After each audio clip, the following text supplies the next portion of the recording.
It's the Joe and Joey's Imagination Station, where we learn together, we play together, we explore together, and help each other.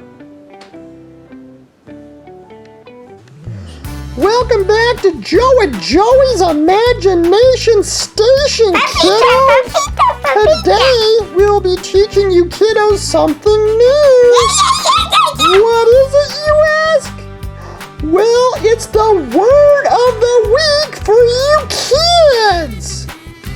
What's your word of the week? I like words! The word of the week is rain! Yay!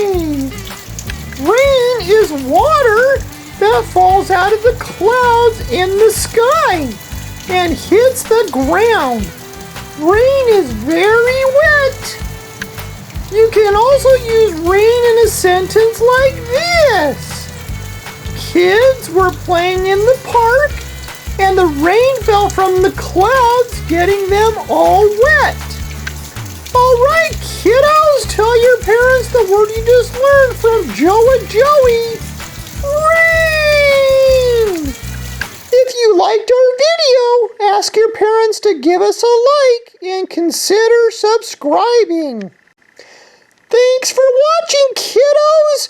Be sure to check back again next week for the new word of the week.